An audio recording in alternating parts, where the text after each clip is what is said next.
Sì, sì. Ciao a tutti ragazzi e bentornati. Solo due parole, Oriente e Occidente.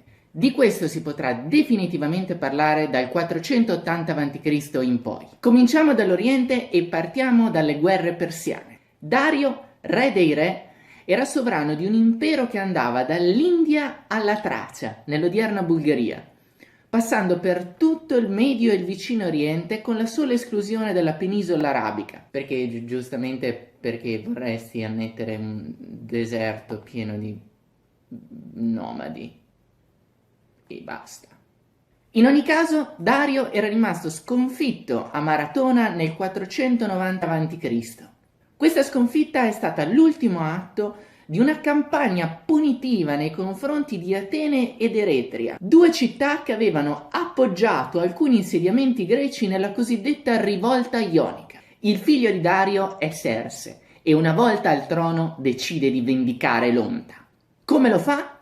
Ma ammassando un numero sconvolgente di soldati, ovviamente. Mi ripeto, questo è l'impero persiano e questa è la Grecia.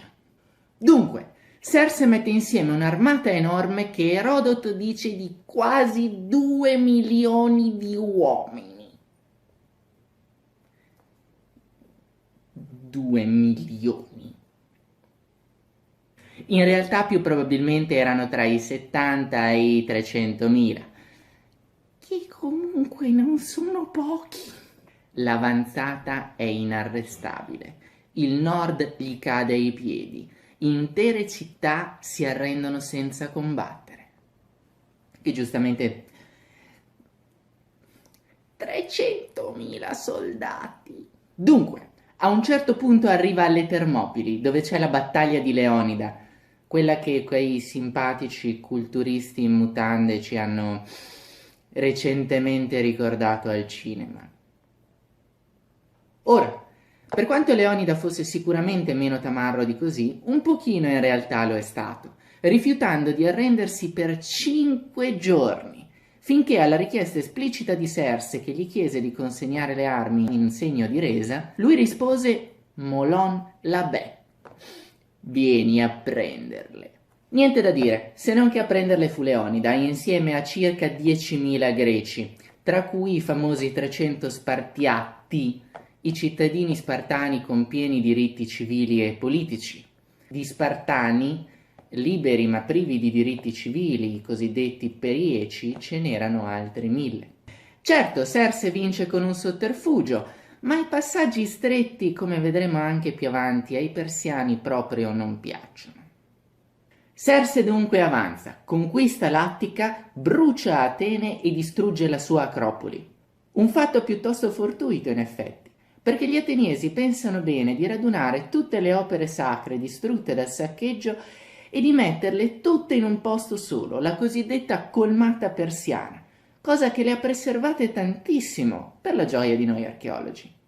A questo punto Serse passa oltre e arriva nei pressi di Corinto, dove c'era una seconda linea difensiva. Questi greci proprio non si vogliono arrendere, insomma. Giunta la notizia delle recenti vittorie dell'esercito di terra, anche la flotta persiana si muove e arriva nei pressi di Salamina, i cui abitanti si chiamano Salamini, giuro. Comunque, presso Salamina c'è uno stretto, come vi dicevo prima, e qui, questa volta, per mare, i greci vincono. Sempre in inferiorità numerica, anche se non di 30-1. Seguono altre battaglie ed è vero, la guerra non finisce proprio qui, però alla fine la Grecia di Atene e di Sparta riesce a resistere e quel Molon Labè di Leonida sintetizza in 2 parole il senso di tutta la guerra. Le culture di Oriente e Occidente, che nei secoli passati si erano mischiate e sviluppate l'una dall'altra, ora erano troppo diverse e non potevano più comunicare se non con le armi.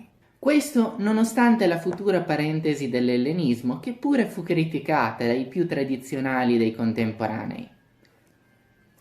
Catone il censore!